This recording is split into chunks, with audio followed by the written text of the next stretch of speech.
Acharam? Salmo 37 é apenas um versículo conhecido de todos nós. Versículo 5 diz o seguinte: entregue o seu caminho ao Senhor, confie nele e ele agirá.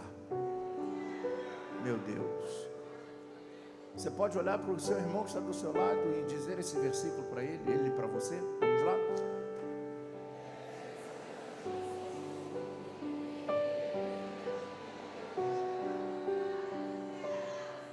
Entregue o seu caminho, entregar o caminho ao Senhor, confiar nele e ele agirá.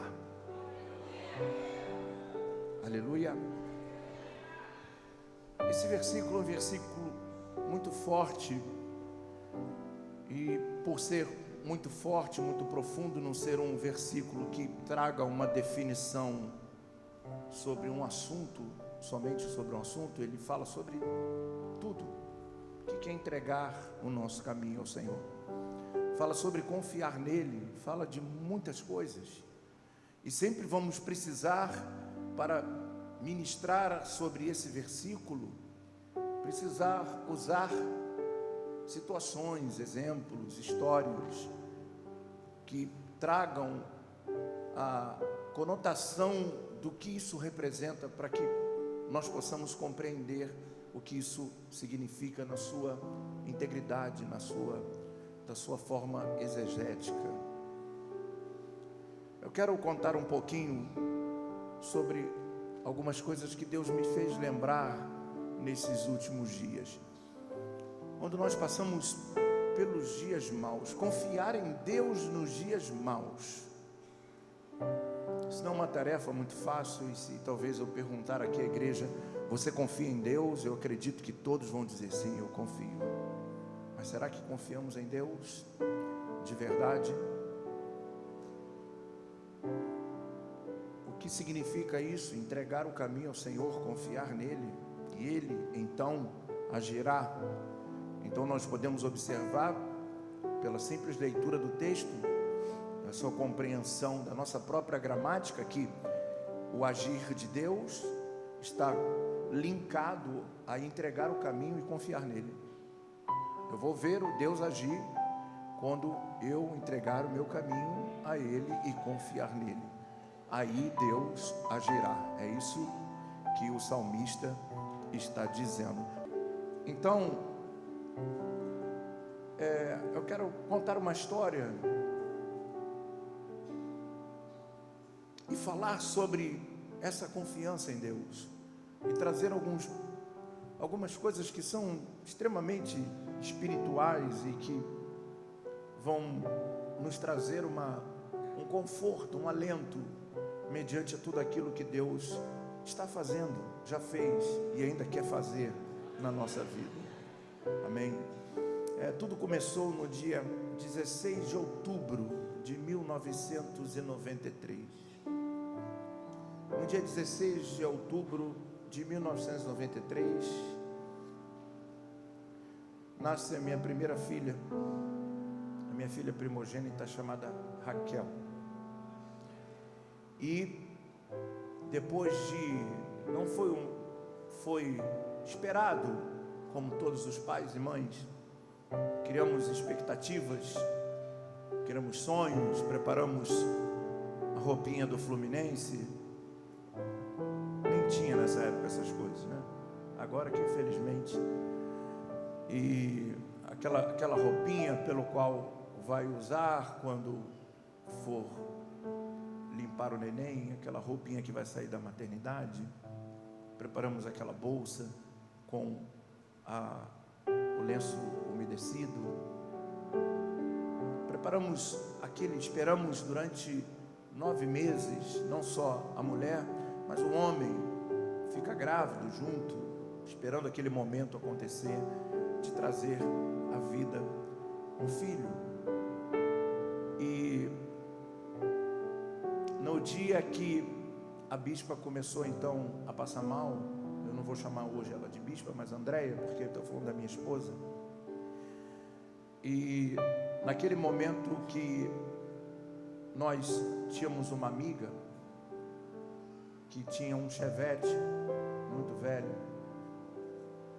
Dona Sueli, e que ela sempre nos ajudava. Nós não tínhamos carro, não tínhamos nada, e ela começou a entrar em trabalho de parto, e começamos aquela, vamos embora, vamos para o hospital, vamos ter um neném, você pai, um garoto ainda, eu, 22 anos, e aquela expectativa daquela dor, e tentando fazer alguma coisa para amenizar, e as contrações vindo, segura.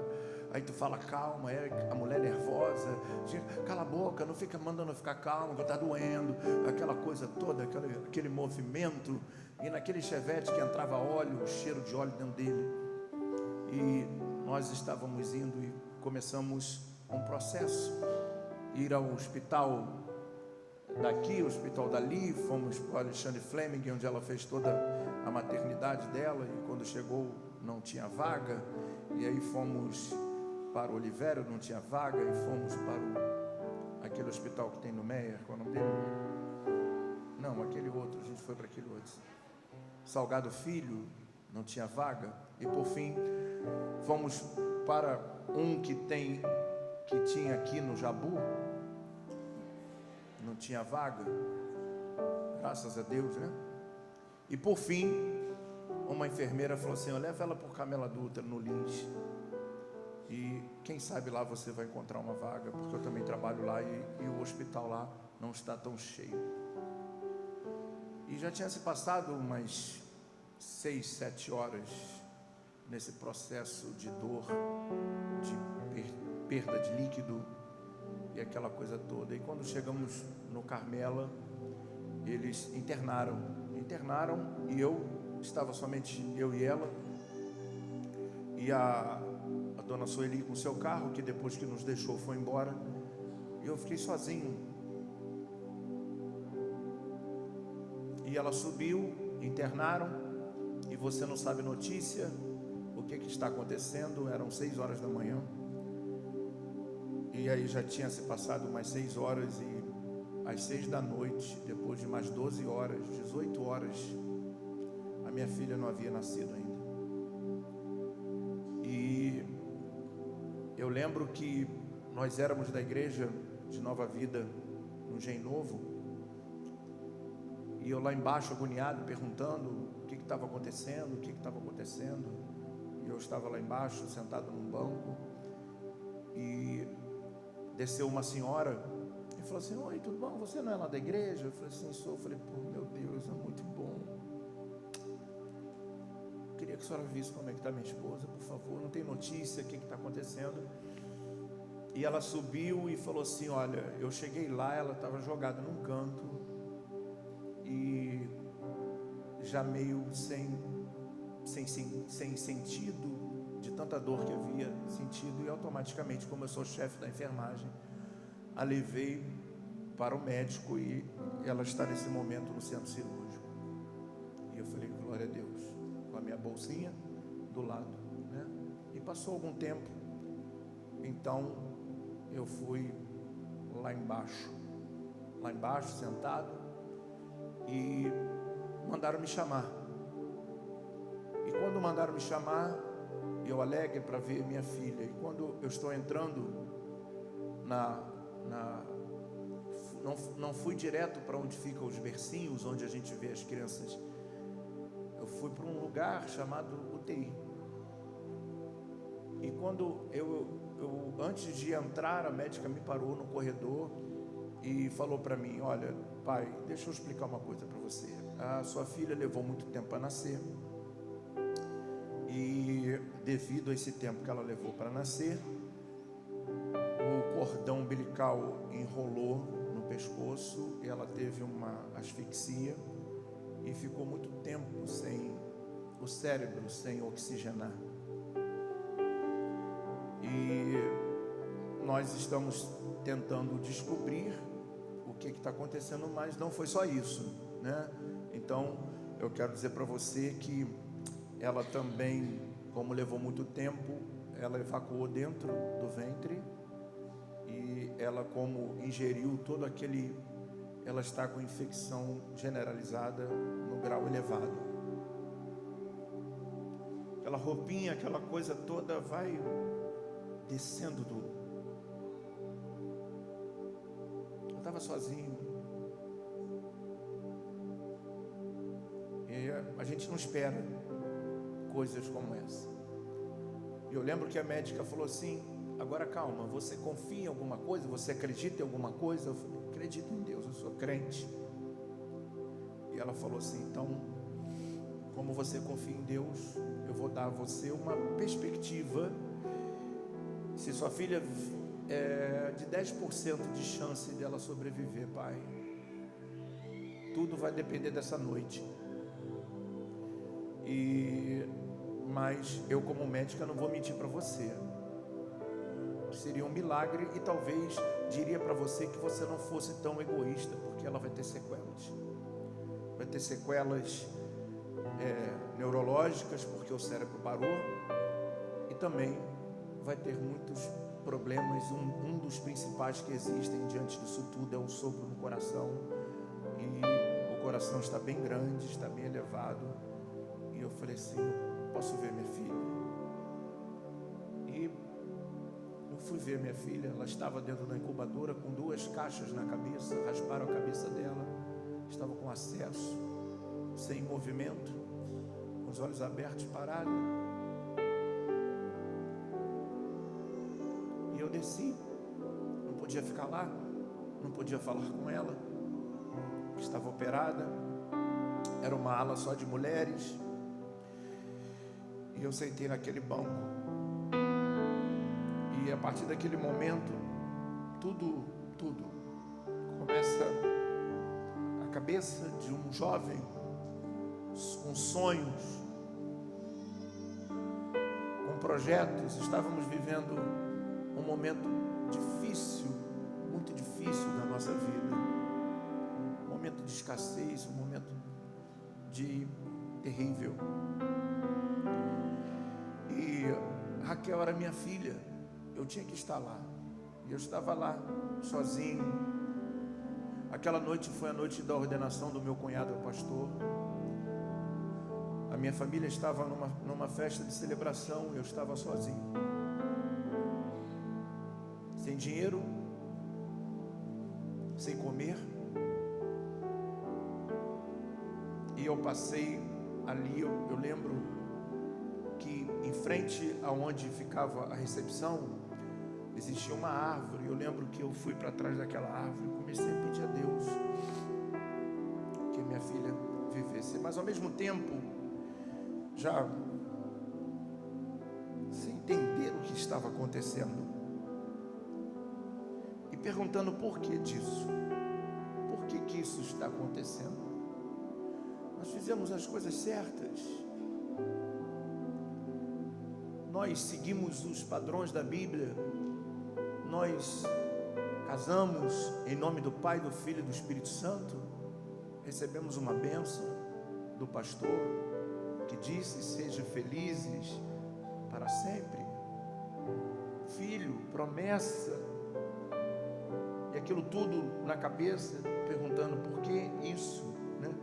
Como isso aconteceu?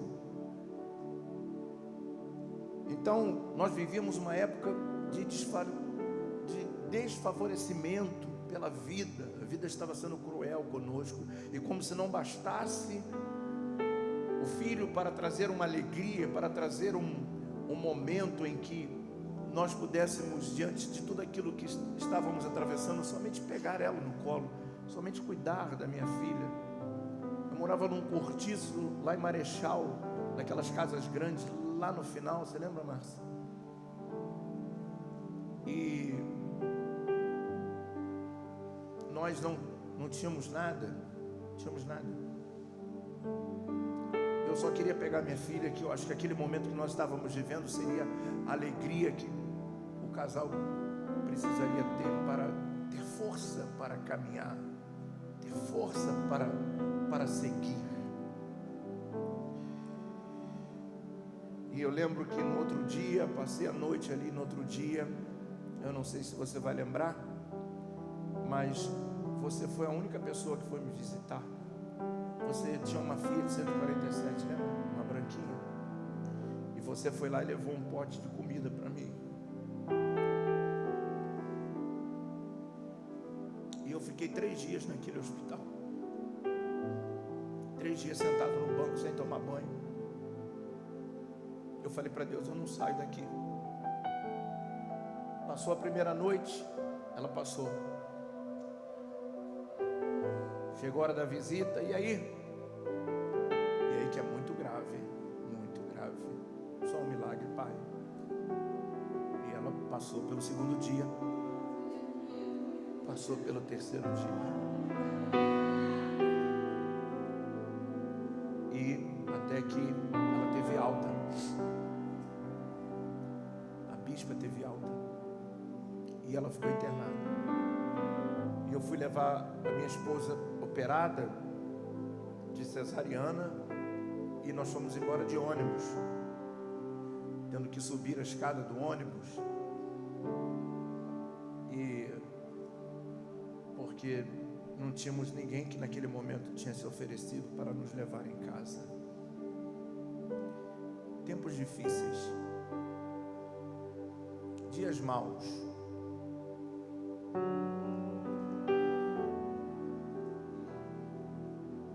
Quando nós passamos por momentos como esse, nós queremos sempre entender tudo. Por quê? E eu sei que Deus trouxe pessoas aqui que estão vivendo momentos na sua vida que estão assim, por quê? Por que isso? Se eu te sirvo, se eu te amo, eu servi a Deus com fidelidade. Eu era um excelente diácono, eu era um homem de Deus, eu fazia a obra de Deus com excelência, com amor, com graça. E levei ela para casa, e esperando no 4º dia, quando eu tinha que levá-la de volta, porque ela tinha que tirar o leite, e do 4º dia em diante, ela não pôde mais amamentar, porque ela não aguentava mais entrar em ônibus, descer de ônibus, com a cirurgia que ela estava. Os pontos estavam se abrindo, e estava arriscando a vida dela. E no 4º dia eu fui sozinho e falei, olha, não tem mais condições, tem que ter um banco aí de não sei o que, de leite, pá, aquela coisa toda. E eu fui lá olhar minha filha, ela já se movia, já chorando, e eu tive a oportunidade de passar a mão na caixinha, porque não podia tocar nela. Ela estava numa infro vermelha, com muitas coisas, com muitas sondas, com muitas coisas ligadas ao coração, muitas coisas conectadas, e sem poder fazer o que tinha que fazer.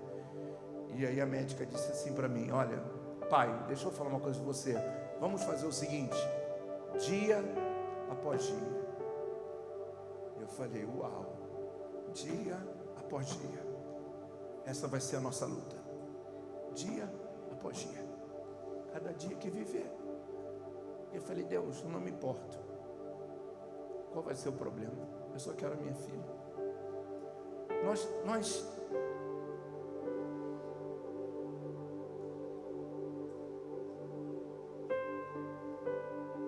Nós queremos muitas das vezes entender, nós queremos compreender por quê. Nós sempre queremos entender o porquê, procurando respostas para tudo. Por que que isso aconteceu? Onde foi que eu errei? Onde foi que nós automaticamente nós pensamos e analisamos a nossa vida pensando, mas por que que isso? Onde é que foi que eu errei? Onde foi que eu estou errando?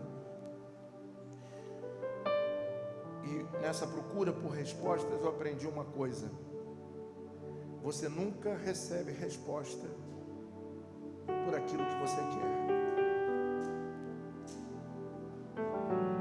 Procurando por respostas, eu aprendi uma coisa: você nunca recebe resposta por por aquilo que você quer entender. Por isso é que Deus não se explica para ninguém.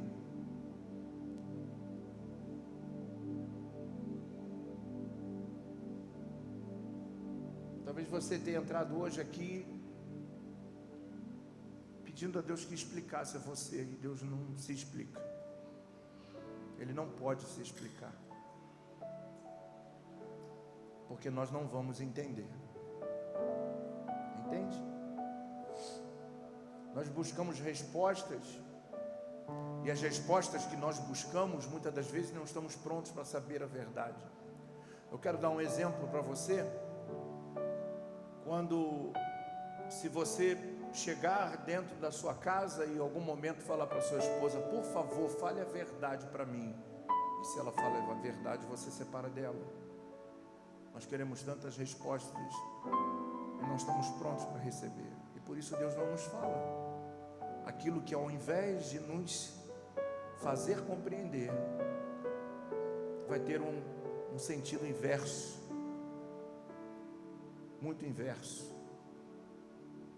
Entrega o teu caminho ao Senhor, confia nele e ele agirá. É isso que nós precisamos aprender. Não os porquês, mas entregar o caminho ao Senhor, confiar nele e ele agirá.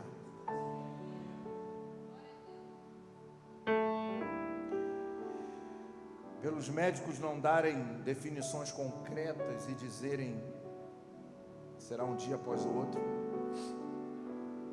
eu decidi entrar nessa neurose que os crentes entram hoje, que todos nós passamos por essa fase, que é: porque eu gritei com Deus, por que Deus? É uma criança.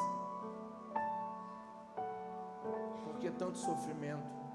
Porque não era só a Raquel, era todo o contexto daquilo que estávamos vivendo naquele momento. E sabe o que Deus falou para mim? Nada. Extremamente em silêncio. No momento, a ficha cai quando o silêncio de Deus fala mais do que muitas palavras. É uma mensagem espiritual. Nós não sabemos, nós não entendemos. E aí, no momento em que Deus fica em silêncio, a ficha caiu para mim. Você confia nele quando ele não responde. Nós confiamos nele quando ele fica em silêncio. Quando você tem um filho entre a vida e a morte, e se viver, teria que esperar um bom tempo para saber o que seria, o que ela poderia ser, hein? Caiu a ficha. Você confia em Deus? E depois de 3 dias sem tomar banho, com fome, eu fui para casa, tomei um banho e fui para a igreja. Fui agradecer a Deus. Agradecer a Deus porque ela estava viva. Agradecer porque a minha esposa estava viva. E quando eu estava com as minhas mãos erguidas no templo, porque a igreja ficava aberta, tinha gente que trabalhava, eram umas 10 horas da manhã, e era como nossa igreja assim, tinha uma cruz vermelha que ficava acesa, e tudo escuro, e aquela cruz ficava, e eu fui lá na frente, levantei as minhas mãos, eu falei: eu te agradeço, eu te agradeço, eu te agradeço, eu quero te agradecer. E quando naquele momento que eu estava agradecendo, eu estava dizendo, eu estava entregando o meu caminho ao Senhor, eu estava confiando nele, e aí ele começou a agir. queria que você colocasse a mão no ombro do seu irmão com carinho e dissesse para ele assim, no meio da sua tempestade, da sua adversidade: Deus não vai explicar, Ele só quer que você confie.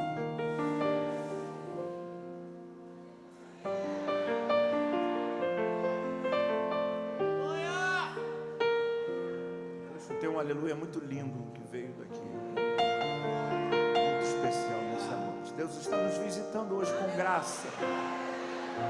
Aleluia, aleluia. Pergunta para o irmão que está do seu lado: você confia em Deus quando Ele não te responde? Quando os resultados não chegam? Quando somos provados?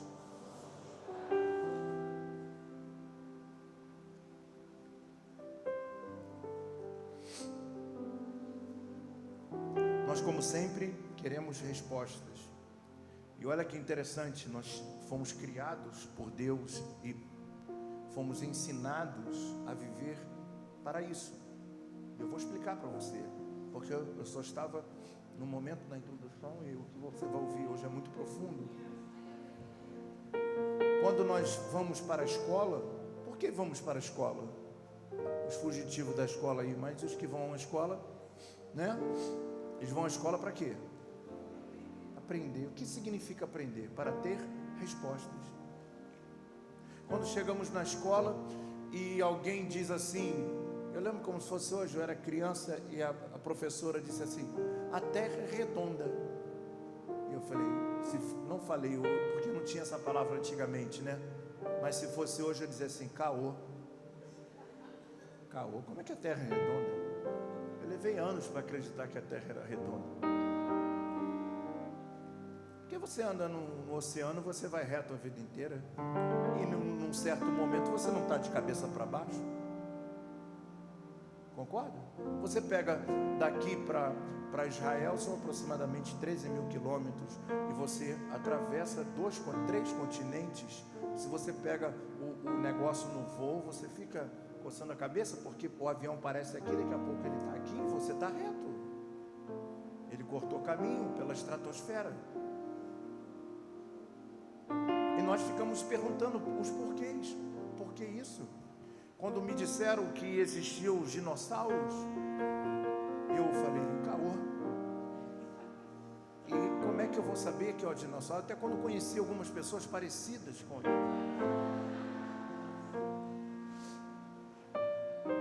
Eu falei, algum dinossauro já teve por aqui e se casou com um humano.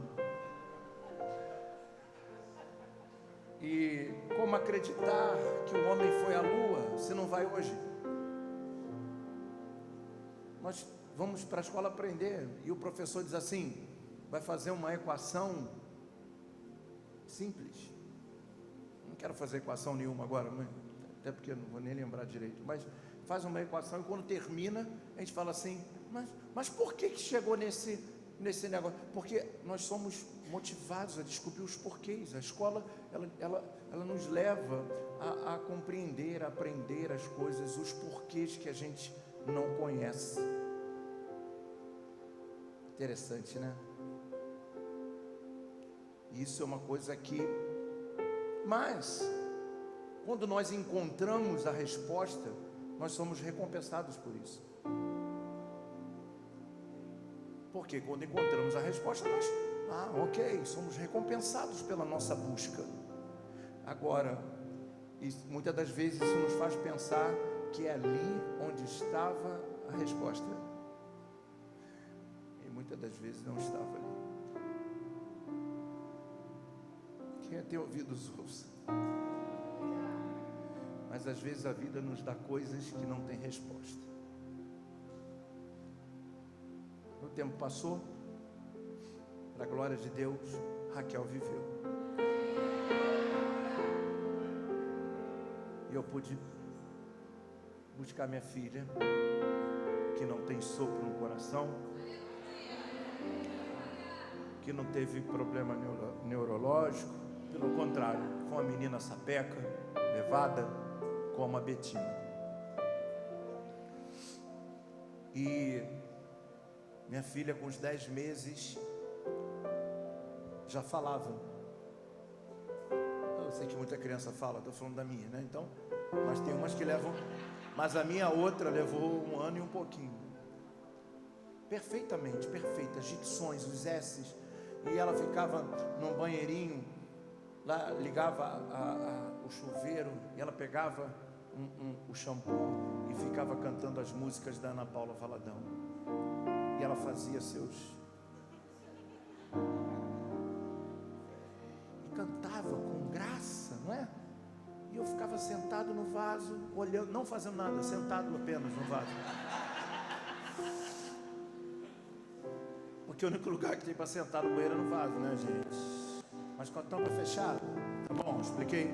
Então, aí depois o pessoal fala, o bispo disse lá que estava lá fazendo um negócio, olhando a filha dele cantando. Nada disso. Sentado, olhando e admirando aquilo. E ela falava assim, papai. E ela cantava aquela música assim, como é que é? Aos olhos do Pai. Só que ela cantava assim, eu sou uma obra-prima que me planejou. E tinha um molejo, uma dança. Eu falei, meu Deus, guarda essa menina, tem cara de pagodeira. A garota vai sambar, Senhor, em nome de Jesus e tal. E ela cantava com graça. Entrega o teu caminho, Senhor. Confia nele e ele agirá.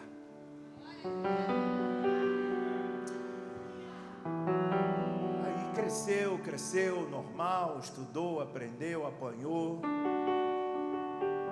Que antigamente podia falar isso, hoje não pode. Mas apanhou assim, né? Vem cá, filho.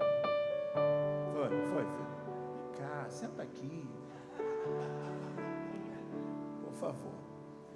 E cresceu uma menina sadia, feliz, alegre. E aí, em 2015, essa menina, 2013, quando vocês se conheceram? 2014, o meu cúmplice, chamado Calhau, que está lá atrás, armaram uma situação para que esse rapaz aí, fosse namorar minha filha. Existe um restaurante chamado Demas e Divas ali no Valqueire, e eles foram preparar tudo já, e em frente à pracinha tem um negócio de flor, né? E acabou, a gente comeu e tal, e quando está saindo, daqui a pouco vem ele com a florzinha para ela, mas olhando para mim. Eu falei, o que? E ele chega para mim e fala assim, o senhor me permite namorar sua filha? O coração sobe, a história passa, e o Calhau, pai, que jeito dele, pai, que tu conversa com ele, aí tu fica, outro dia eu fiquei 10 áudios com ele falando assim, não é certo isso. Ele, pai, mas isso aqui é certo. Pai, até que ele ganha, ele é terrível. Então, ele foi, fizeram aquela festa, ei, surgiu bola, surgiu não sei o que, eu falei, já estava tudo pronto, né? E começou a namorar minha filha. E eu falei, caramba, a história vai passando, né, na nossa cabeça, até que em 2015 eles decidem casar. E aí chega esse rapaz na minha casa e fala assim, o senhor poderia ceder a mão da sua filha em casamento? Eu falei, você mora onde? E ele disse para mim, eu moro em Copacabana. Não, ele tirou Copacabana. Eu, opa! E aí eu falei assim, você ama minha filha? Ama? Você conhece a história dela? E eu sempre gostei dos dois, muito, dos dois. São filhos para mim. Filhos. Muito filhos. E naquele momento eu falei, tudo bem, vou deixar ela casar. E aí, como um sonho de qualquer princesa, de qualquer menina, se casou junto com a sua irmã, no mesmo dia. Foi uma festa simples, mas bonita. nós nos alegramos, dançamos, eu dancei, confesso que aquele dia a gente às vezes perde a linha, bebe um pouquinho a mais. E a gente dança o So Good to Be Free. E cantei Thousand Years. E me alegrei. Minhas duas filhas partiram nos braços desses rapazes. E ficaram uma semana sem ligar e eu preocupado, porque eu conversei com eles, rapaz. E elas nem ligaram para nada, estavam felizes, Jesus amado. Nem imaginava que minhas filhas pensassem nessas coisas. E aí veio aquele sonho delas, né? Qual o sonho delas? Os filhos. Então, a minha filha engravidou. Logo após que casou, engravidou. Teve gente fazendo até conta aqui para ver se ela tinha casado grávida.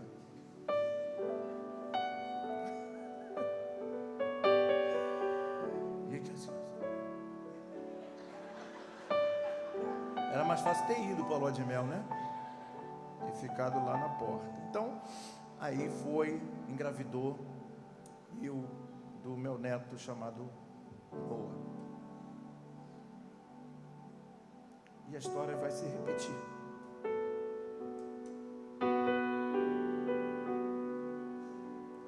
Todos alegres, o momento já era diferente. Poderia ter numa boa maternidade, tudo programado, agendado, bonitinho. E mais uma vez a minha irmã estava junto, e você sempre esteve junto de mim. Tenho muito a te agradecer. Estávamos todos do lado de fora, porque ficava um vidro assim, esperando o neném chegar. E o coração acelerado, né? E aquela coisa, e aquela expectativa de viver algo diferente. E ficamos esperando, e não aparecia. E tem alguma coisa errada. E de repente vem um médico e fala assim: mãe, chamando a bispa, nós fomos, na hora que eu fui fazer a cirurgia do Noah, quando eu cortei sua filha, espirrou pus para tudo quanto é lugar. E ela estava com apêndice supurada.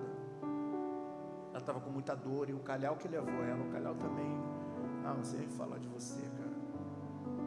Pegou o carro dele ali, largou a loja dele de comida, pegou o carro dele na hora, levou ela correndo para o hospital. E chegou lá pensando que já era o Noah apressadinho para nascer, e já era uma apendicite já estourada. E com 3 meses que ela estava grávida, o médico pediu os exames, e nos exames deu um exemplo que o meu neto estava com é difícil, hein? Citomegalovírus. E que isso teria que fazer muito. Bom, conclusão. Poderia nascer com problemas extremamente neurológicos, e essa era a previsão da médica. Nós fomos para qual o nome que se dá? A pessoa que toma conta disso? Infectologista. Vocês podem voltar, tá bom, gente? Eu falei assim, mas vocês podem voltar, não tem problema. Eu falei isso só para ver se diminuía, mas... E aí, nesse processo, esperando 9 meses, passando no corredor, acreditando, porque já tinham a situação do menino, que poderia nascer com o mesmo problema. E como se isso não, fiquem tranquilos. Se tiver algum problema, avisa um pastor aí, por favor.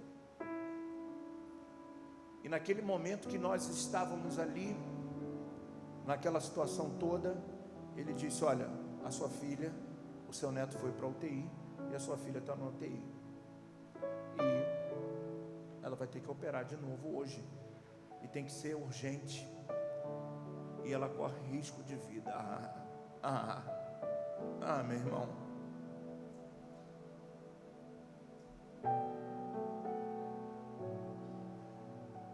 Eu sentei numa escada que tinha ali. Eu falei, Deus, meu Deus, não perder minha filha, vai perder minha filha agora. Ai. E aquela situação toda, e o médico vai ter que operar e vai ter que transferir. E aí o médico falou, olha, já está necrosada, não pode esperar, tem que fazer a cirurgia agora, tem que ser o momento agora. E não deixaram nem tirar ela do hospital. Ela foi operada clinicamente, porque é uma maternidade, mas fizeram uma cirurgia clínica, trouxeram um médico de longe, clínico, para operar dentro da maternidade, porque ela não poderia, ela não suportaria uma transferência. E aí começa de novo, por que, meu Deus?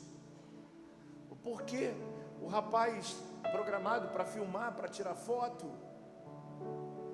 e ele me chega lá, depois disso tudo, e eu lembro como se fosse hoje, ele chegou para mim e falou bem assim, eu vim aqui receber. Eu falei, receber o quê? Eu falei assim, minha filha está na UTI. Ele falou assim, mas eu não tenho nada a ver com isso. Eu peguei aquele cara pelo pescoço. Eu falei, você é um doente.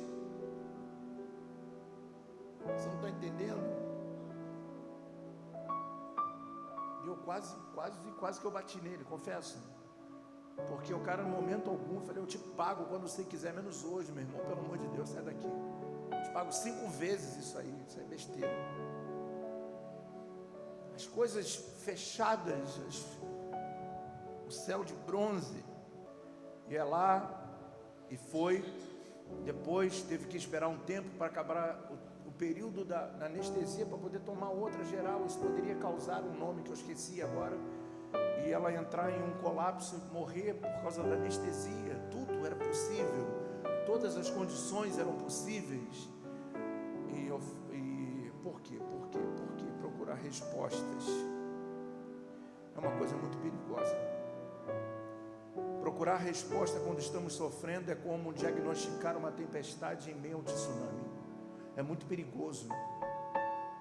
É muito perigoso. É como se tivesse do outro lado e pudesse ver a retrospectiva ou a perspectiva que você está passando. Isso é pedir a Deus resposta. Porque se em algum momento ela tivesse que morrer, e se nós pedíssemos a Deus, por que isso?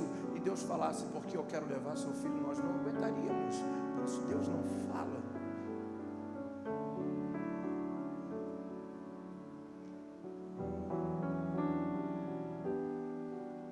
Mais uma vez um silêncio. É interessante que quando nós criamos questionamentos no momento errado, você não terá respostas saudáveis e nem solução para todas as questões que você está perguntando. Você não vai conseguir. Você vai criar ideias, você vai criar conjecturas, porque todos nós que estamos sob pressão. Uma vez eu estava fazendo fisioterapia no Sandro, e ele estava me explicando. Agora não tem como falar, porque quando ele começa a falar, ele fala todos os nomes científicos que é impossível de gravar um. E ele começou a falar e eu comecei a não entender nada, mas eu entendi o sentido, não as palavras, né? Então, ele estava falando que o corpo libera, agora eu não sei, não tem como, não vou falar, nem vou tentar, porque não tem condição. Mas ele estava falando que o nosso organismo, ele libera uma substância que quando você está em perigo, quando você está sob pressão, quando há um perigo, ele libera uma substância para que você possa reagir automaticamente em relação àquilo. Se você vai baixar, se você vai fugir, isso tudo, né? Você está andando na rua, sai um tiroteio, você não se abaixa porque você pensou. São coisas automáticas que acontecem. Existe uma substância, mas também existe uma outra substância que ela é liberada sobre o teu organismo, que te faz pensar, raciocinar, para que você não tenha esses espasmos reagentes. E eu falei assim, uau. Ele falou assim, bispo, o nosso corpo humano é incrível, Deus é perfeito. Eu falei assim, uau, que coisa incrível. E tem mais outras coisas que eu também não sei nem explicar, mas eu entendi tudo que ele falou, só não sei reproduzir. E naquele momento eu comecei a conectar que ele estava falando, que ele estava fazendo uma sessão. levando para a vida espiritual, entendendo como isso acontece na nossa vida, como nós reagimos, então nem sempre todas as questões e as respostas que virão, elas vão ter um fim proveitoso, ou as decisões que você tomar sobre pressão, 90% delas vão ser errôneas, vão ser erradas, vão te levar ao erro. Quando estamos pressionados, quando não estamos vivendo uma situação que você fala assim, pô, isso aqui eu vou fazer, e aí quando você faz errado, porque nós naquele momento, como Deus demora em responder, a gente age da nossa forma, da nossa maneira. E quantas pessoas fazem isso? Quero dar um exemplo na igreja. Às vezes a gente está assim, vou sair dessa igreja, vou para outra igreja. Às vezes você vai tirar teu filho das coisas que ele mais ama. E você pensa que às vezes o problema está nessa igreja, ou está na igreja que você estava. E quando você vem para cá, você observou que o problema estava em você. Nas pressões nós criamos situações, nós criamos dentro de casa situações, e ao invés de agirmos, nós vamos reagir. E a Bíblia diz que o Senhor nos chamou para ser cabeça e não cauda. O cabeça pensa, a cauda reage. Nós não podemos ser reagentes, nós temos que tomar decisões corretas. Temos que aprender a entregar o nosso caminho ao Senhor, confiar nele e esperar que ele vai agir. Diga aleluia. Diga para o irmão que está do seu lado, quando entregamos o nosso caminho a Deus, quando confiamos nele, mesmo sem respostas, ele está agindo. Ele está agindo. Ele está agindo na sua vida, ele está agindo agora. Ele está agindo agora, em cada um de nós, ele está agindo. Está confirmando coisas que ele já falou. Calma, eu estou no controle, eu estou abrindo caminhos, eu estou abrindo as portas, mas não é como a gente imagina, não é no tempo que a gente acredita.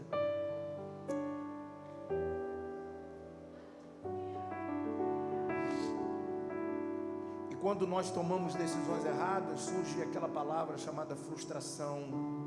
E a frustração nada mais, nada menos é daquilo que vai nos trazer a distração. Porque essa é a diferença do que o que fazer do porquê. Uma coisa é eu fazer porquê, outra coisa é eu saber o que fazer. Ao invés de eu perguntar por que Deus, é o que eu preciso fazer. Quando tudo está contrário, entregar o caminho a Ele, confiar nele, e Ele agirá. Diga para o seu irmão, não é o porquê, é o que fazer. Só confia, só confia. Você pode mais uma vez aí nesse irmãozinho que está próximo de você, abraça ele, nesse varão, nessa varoa, e diga para ele o que fazer. Confia, confia, confia, confia, confia, confia, confia. Ele está agindo. Ele está agindo. Ele está agindo em meu favor. Ele está agindo em seu favor. Ele está agindo. Ele está agindo para aqueles que já entregaram o seu caminho, para que já entregaram a sua vida, para aqueles que dizem: eu confio em ti. Olha, está tudo desabando, mas eu confio em ti. Está tudo se acabando, eu confio em ti, Deus, na minha salvação. Eu confio em ti. E Ele agirá. Ele agirá. Diga glória. glória a Deus. Diga glória a Deus.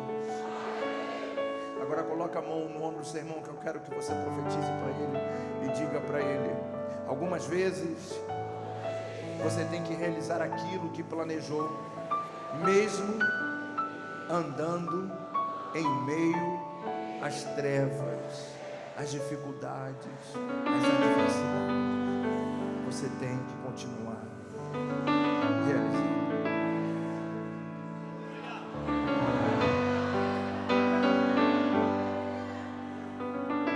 Para que nós possamos andar através da fé e não pelas vistas, pelo que estamos vendo, pelo que estamos sentindo, mas para que possamos andar por fé. Por fé. Por fé. Diga glória a Deus. Diga glória a Deus. Não para que Deus olhe para o nosso senso, do nosso intelecto, porque quando você pede que Deus veja e olhe o nosso intelecto, a nossa maneira de conjecturar, de criar os porquês, as respostas, que muitas sequer existem. Quando nós olhamos para isso, você está pedindo para que Deus desça ao seu nível.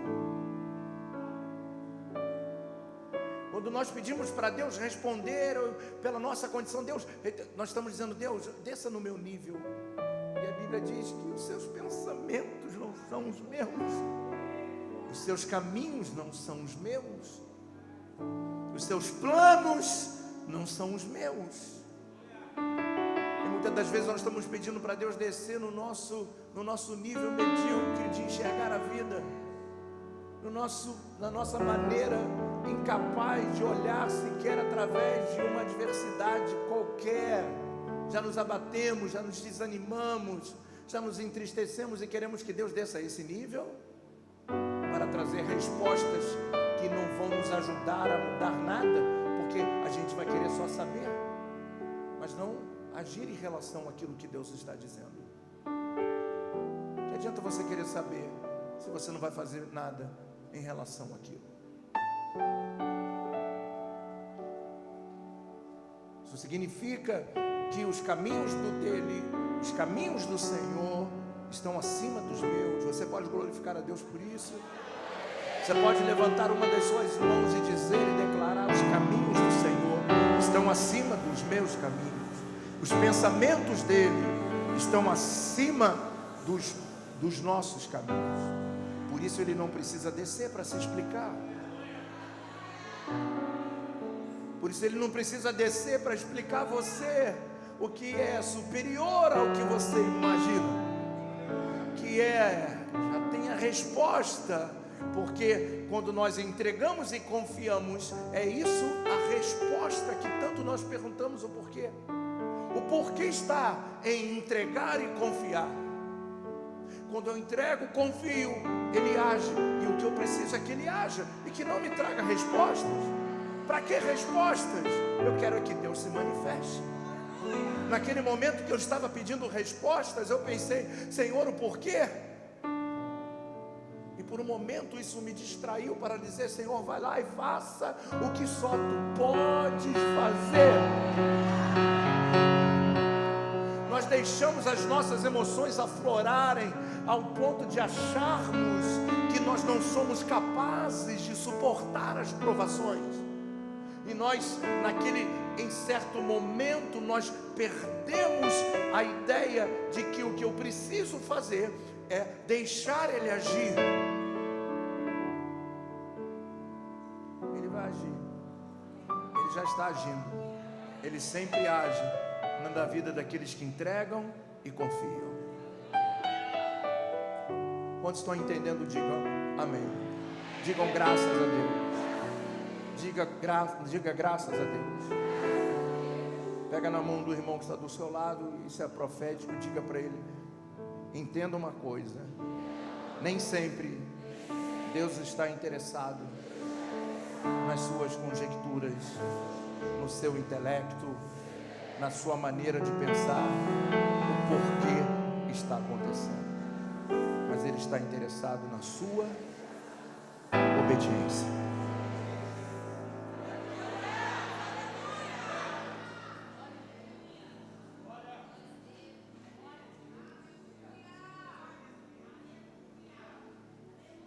Uma vez eu falei para Deus assim: Senhor, o Senhor está insensível?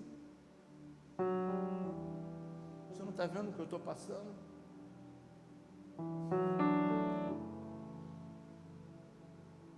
Entrega o caminho ao Senhor. Ele sabe tudo que você está vivendo. Ele sabe tudo que você está atravessando. Ele sabe, Ele conhece mais do que você. Porque como os seus planos e os seus projetos são maiores, Ele está acima do seu intelecto, da sua percepção. Só que eu acho que você entendeu o que eu falei? Quem entendeu, diga amém. Então diga para o seu irmão, porque a obediência é a verdadeira forma de demonstrar aquilo que você não percebe. Porque se eu fizer isso aqui, ó, quer ver? Pastor Felipe, fica de pé, por favor. Eu quero que você pegue essa toalha aqui. Entendeu o que eu estou falando? Então ficou parado ali por quê? Pegue a toalha, vai lá na recepção, coloque em cima do balcão, espere 3 segundos, conta 1, 2, 3, pega de volta e traz para mim.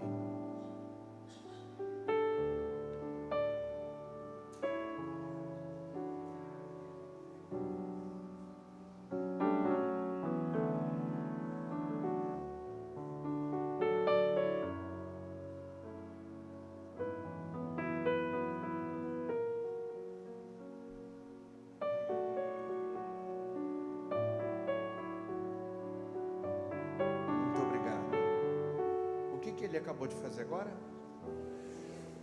Obedecer.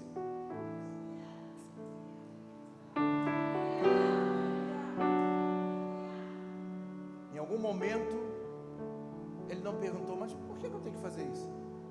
Por que eu teria que levar a toalha lá e voltar? Ou por que eu tenho que colocar lá? Apenas obedeceu. Apenas se colocou. Nós queremos determinar como Deus vai fazer. Nós achamos que planejamento de vida e de destino estão ligados com o que o Deus quer fazer. Em todos os momentos, durante o que nós chamamos de processo, Ele pode mudar muitas coisas e que você não vai entender, porque você conjecturou e já construiu, desenhou a sua estrada. E essa estrada só Ele pode desenhar. Essa história, sua história, só Ele pode contar. Amém? Não há maneira de eu tentar explicar ou simplesmente digo, vai lá e obedece. E talvez se Ele me perguntasse em algum momento e falasse para mim, tudo bem, bispo, não entendi, mas por que o senhor pediu para eu deixar lá 3 segundos? Eu posso dizer para ele, eu pedi para você deixar 3 segundos, porque quando você colocou na pedra, eu queria saber se a Jaqueline ia pegar a toalha. Eu estava usando você para saber se a Jaqueline ia furtar a sua toalha. Porque, não furtar, mas pegar para lavar, como ela sempre vai pegar um tubo assim. Então, você colocou, contou em 3 segundos, você pegou e você trouxe. Mas eu não precisava explicar a você o que eu estava pedindo para você fazer, porque apenas você precisava obedecer. É assim que Deus faz conosco. Só vai. Deus, quando chamou Abraão, falou, só vai. Mas como é que vai? Mas como é que vai ser? Onde é que vai? Obedece. Mas Senhor, vai. Entrega o teu caminho a mim, Abraão. Confia em mim e eu agirei por você. Confia, entrega e Deus agirá. Confiar, entregar, Deus agirá. Levante a sua mão e diga, obedecer é melhor que o sacrifício.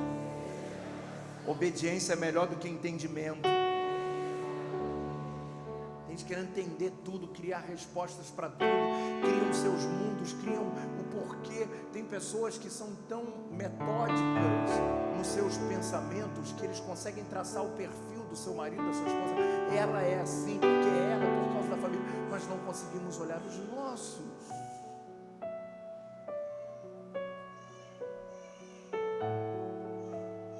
esquecemos que Deus está contando a história, está escrevendo a história dela, está escrevendo a minha história, juntos, mas de forma extremamente individual. Aleluia. Isso quer nos ensinar que precisamos confiar nele, acreditar nele, de maneira que nós entendamos que uma provação não é uma punição. Diga isso para o seu irmão: quando Deus nos prova, Ele não está nos punindo. Diga para ele: você não é amaldiçoado por causa dos dias maus. Quantas vezes eu me senti assim, André?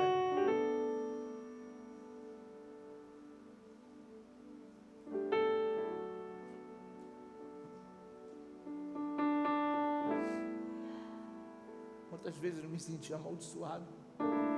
Que é isso? Nenhuma porta se abre, nada acontece. Humilhação em cima de humilhação, provação em cima de provação. Ai, quem vai aguentar isso? Até quando eu hipertenso? Quantas vezes, quantas horas, quantos dias internado em Olivério?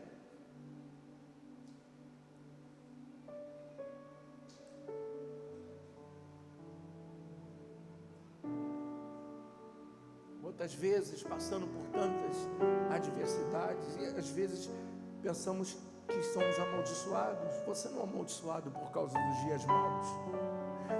Diga para o seu irmão: você é abençoado. Você tem que entender que Deus não está te punindo porque você está sofrendo. Você precisa entender, Ele sente o mesmo que você está sentindo. Apesar de níveis diferentes, porque Ele está na eternidade, nós aqui, você tem que entender a diferença entre aprovação, que é aquilo que vem depois da provação, e aquilo que é punição.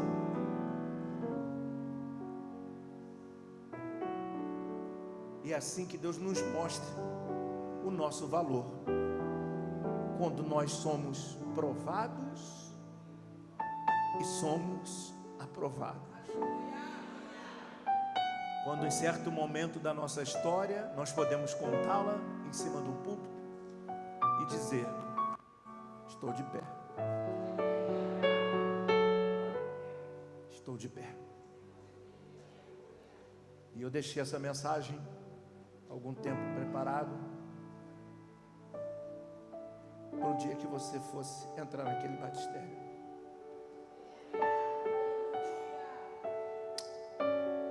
Hoje eu pude ver minha filha,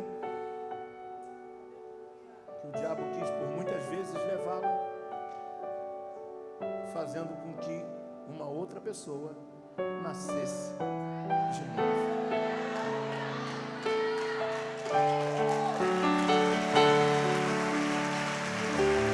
Deus seja louvado. Deus seja louvado. Deus seja louvado. A Deus toda a honra e toda a glória. A Deus toda a honra e toda a glória. Sabe o que aconteceu com Noa? Com quantos dias que ele ficou internado? 9 dias. No 9º dia, o médico chamou e falou assim: pode levar o seu filho. Ele não tem citalomagoleva do vírus. Ele não tem nada.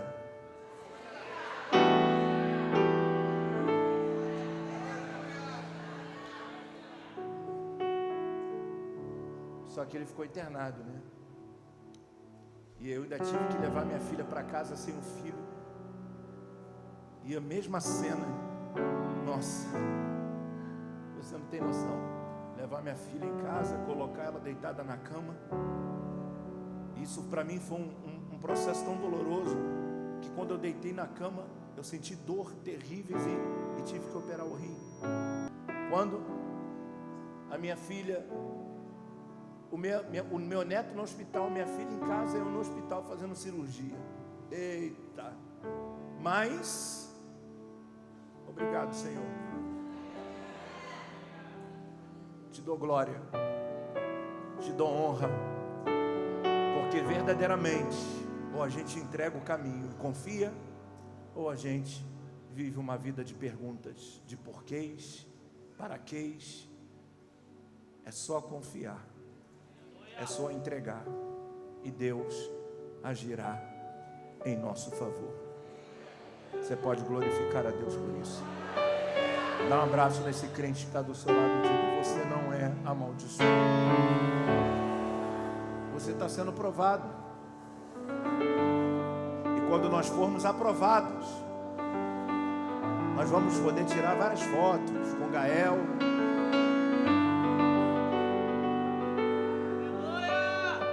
com meu netinho que cresceu e está gordinho. E aí vem as notícias, ó, tem que operar operar a coluna, de boa. Quando lembro tudo que já vivi, dos desertos. E aí muitas pessoas de longe, elas olham e ficam assim: como é que essa pessoa está de pé? Entrega o teu caminho, Senhor, confia nele, e o mais ele fará. E eu entendo que tudo que eu passei e passo até hoje tem um sentido principal, que na hora a gente não quer saber disso, mas quando eu fui aprovado por Deus, quando eu soube lidar com essa situação, eu vi as minhas filhas e fazer coisas que só alguém que viu o pai fazer.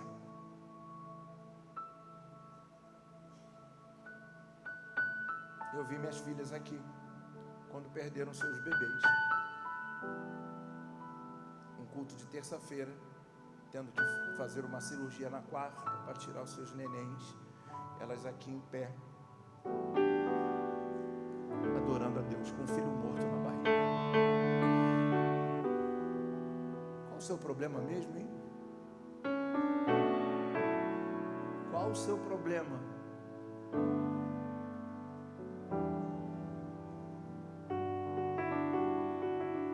Quando eu olhei aquilo, eu falei: para. Quem faria isso? Estaria em casa, chorando, na cama. Por que Deus? Por que Deus? Por que Deus?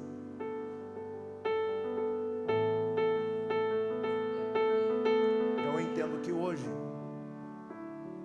quando eu sento com os meus membros para orientar, eu não oriento teoria, livrinho de autoajuda. Eu sei o que cada um está passando e vivendo, porque eu já passei na minha carne. Eu entendo que hoje tudo serviu para um peso de glória, de maturidade, de experiência, de fazer de mim um homem forte, corajoso, destemido. Hoje eu dou glória a Deus por tudo, e pergunto para mim hoje: se eu não tivesse vivido hoje, o que eu seria? São esses momentos que revelam o nosso valor. São os momentos da dificuldade que revelam quem você é. Você não precisa ser conhecido. O mundo hoje, gospel, fantasia gospel, de que quem tem sucesso é aquele que tem maior número de membros de igreja. O sucesso está na sua história, porque para encher a igreja é fácil quando você não tem caráter. É só enganar todo mundo. Eu não estou falando de historinha de folclore. Hoje, pela primeira vez na minha vida, eu pude pregar uma parte da minha história e levar você a confiar em Deus e dizer para você que se Ele fez por mim, Ele vai fazer por você, porque o meu Deus é o seu Deus. Se prepare, porque vai chegar as notícias de que os dias maus se foram. A Renascer fez uma música no tempo da pandemia, que o refrão é assim, só um pedacinho do refrão, que diz assim, ó: Deus agiu em meu favor e os dias difíceis se foram.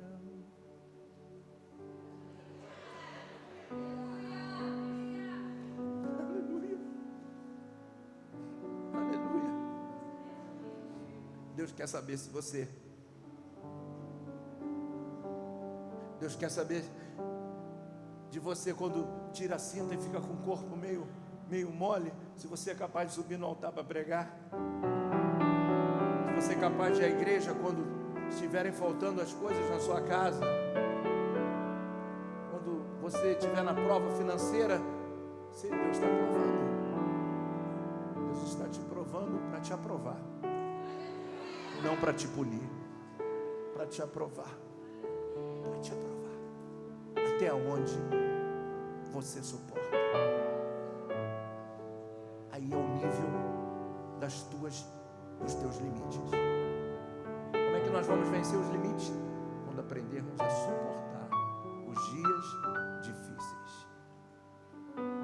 Quero dizer para você que você é abençoado. Eu quero dizer para você que a sua casa é abençoada. Eu quero dizer para você que você vai vencer a sua guerra. Quero dizer para você, acredita nele, confia nele. Confia nele. Confia nele. Só confia nele. Aleluia. Repita comigo, aprovação significa que você passará por uma fase para despertar e mostrar o seu real valor, aquilo real que está dentro de você. É assim que Deus mostra que você tem valor, que nós temos valor. Ele sempre nos prova, não porque estamos perdidos, porque ninguém prova alguém que está perdido. Ele já está perdido. Ele prova aquele que ele sabe que é frutífero, que vai dar fruto.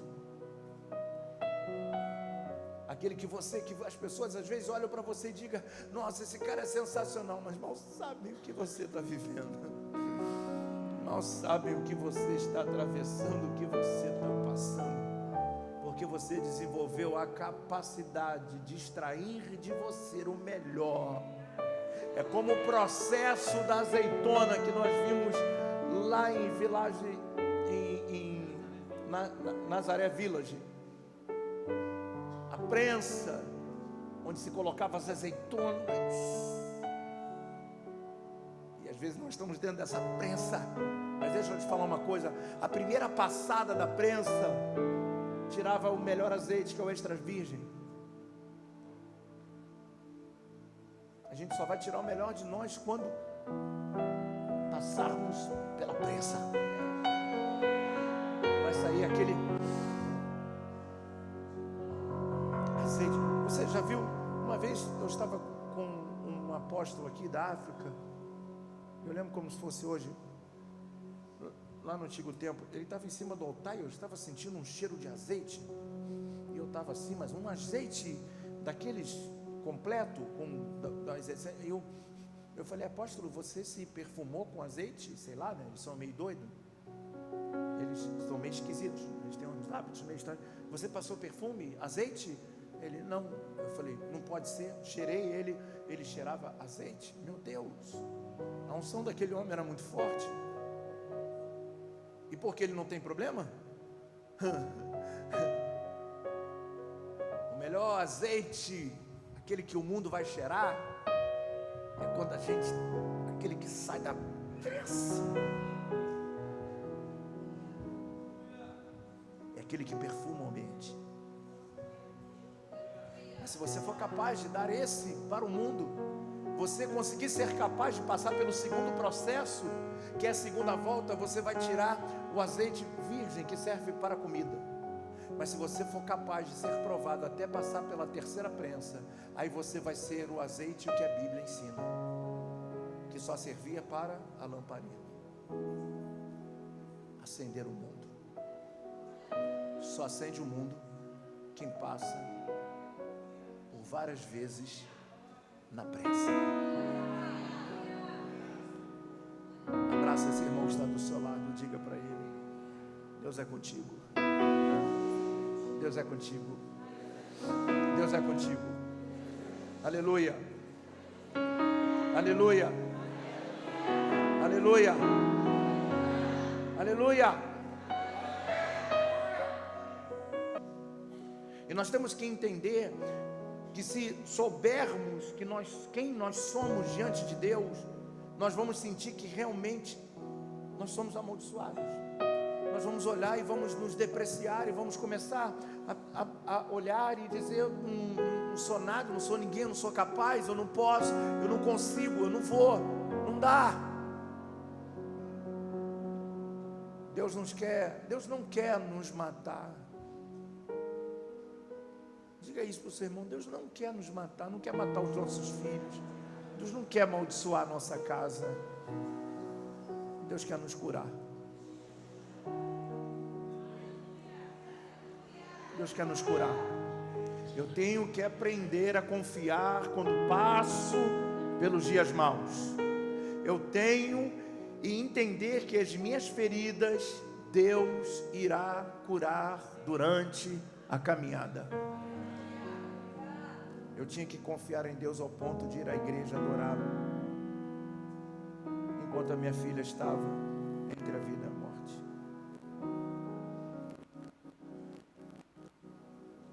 E pela segunda vez, eu tinha que confiar em Deus, mesmo a minha filha e meu neto na UTI, eu tinha que pregar para a igreja.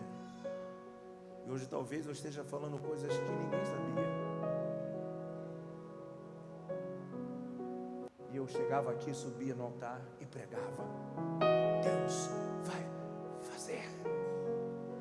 Deus é poderoso.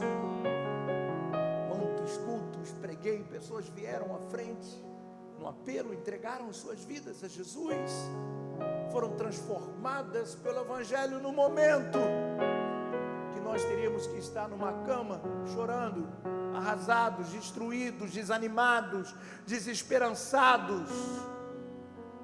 Mas quando nós entregamos o nosso caminho, quando nós confiamos nele, nós sabemos que ele está agindo. E nós não vamos parar. Nós não vamos parar. Nós não vamos parar. Diga isso para você: eu não posso parar. Diga para o irmão que está do seu lado: você não pode parar. Diga para quem está atrás de você, do outro lado: você não pode parar. Porque se você parar, você não vai ser aprovado. Você está na prova, você tem que continuar até que Deus te aprove. Até que Deus te aprove.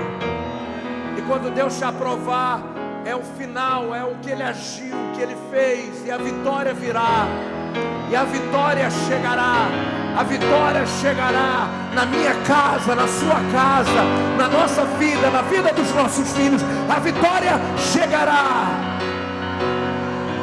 Por isso eu não posso parar. Você não pode parar.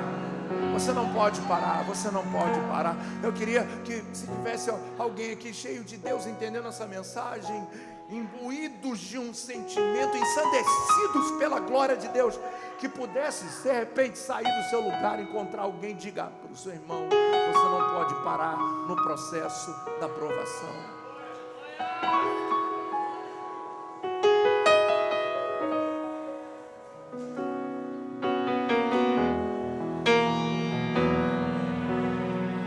Kátia, minha amiga, você não pode parar.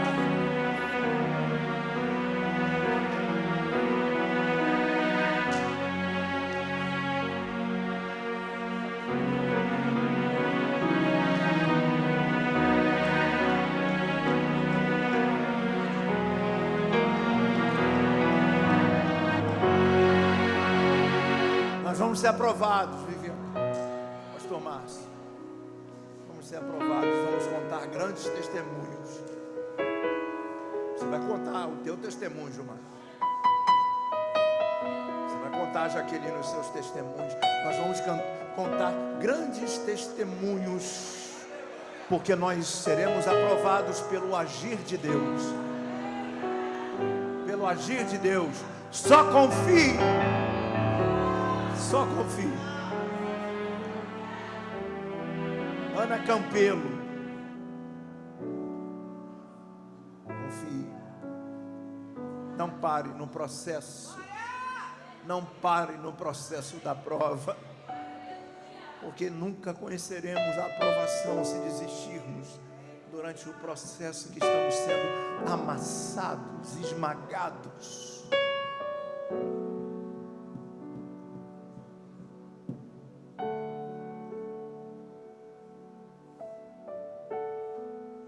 Diga aleluia. Diga aleluia. Diga aleluia. Diga aleluia. Diga glória a Deus. É uma experiência particular, porque quando a unção que está sobre mim e começa a se mover e a graça de Deus toma conta da igreja pela ministração da palavra dele, engraçado que quando termina o culto a dor vai embora. É o remédio, é a cura. Quando você se sente capaz de ajudar pessoas que estão vivendo aquilo que você está passando, e quando você toca nelas e diz assim: olha, meu querido, confia, você está trocando uma experiência de vida e não um estudo de uma como igreja, a gente tem que fazer faculdade e vira pastor.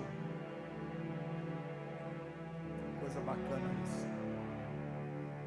Sem experiência, um cheiro ovelha, nunca foi tratado, nunca foi provado, só vai falar teoria.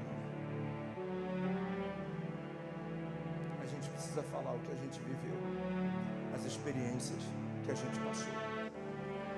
Esse é o nosso testemunho. Esse é o nosso testemunho de glória. Aleluia. Diga aleluia. Aleluia. E esse paradoxo, né? De dor, de tristeza, e ao mesmo tempo de força, de coragem. Esse paradoxo que media entre a força e a fraqueza, entre a vitória e a paralisia, porque a situação muitas das vezes não permite a gente avançar. Essa é uma experiência humana. Eu quero terminar essa mensagem falando isso. É uma experiência de confiar, acreditar no que prende as nossas mãos, elas andam juntas. O que prende e o que você crê que vai soltar, anda junto. Não tem como separar isso.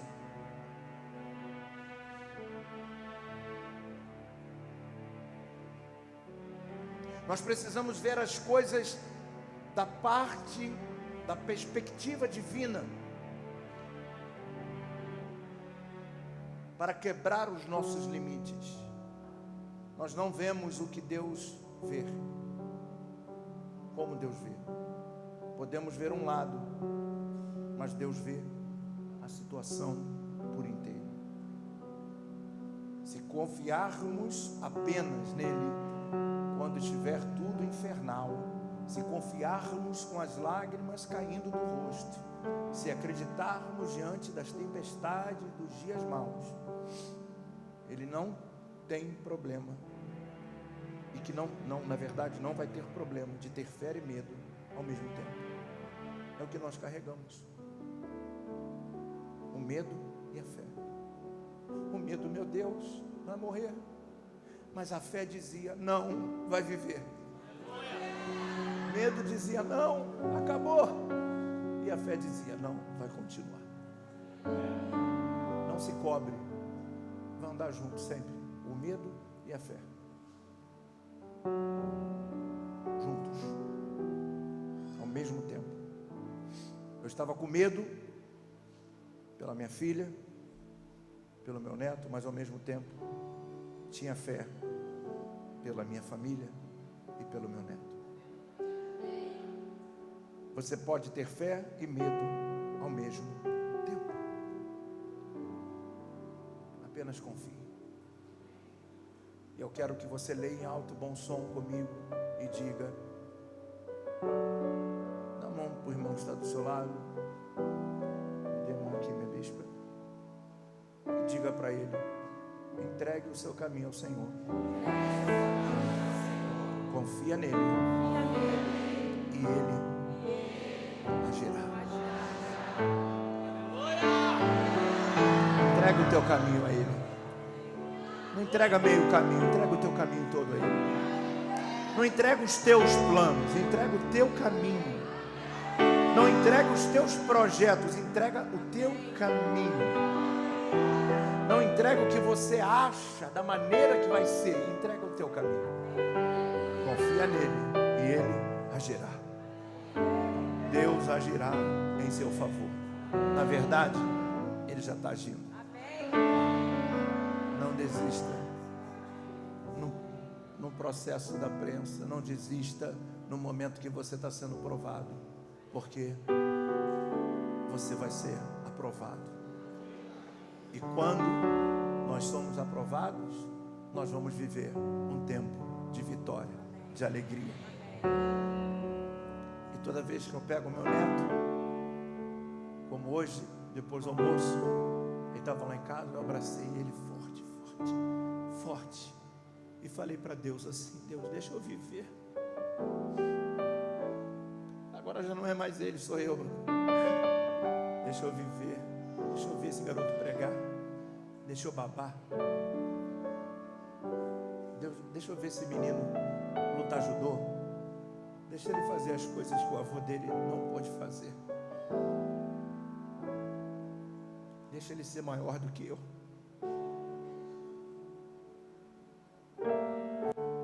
A gente pode botar fotos, brincar.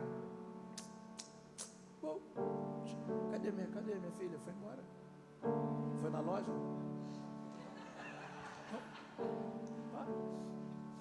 Alguém chama minha filha lá, grita ela, corta, né? Volta, pá, a coisa toda. Está aqui, vivinha, poderosa.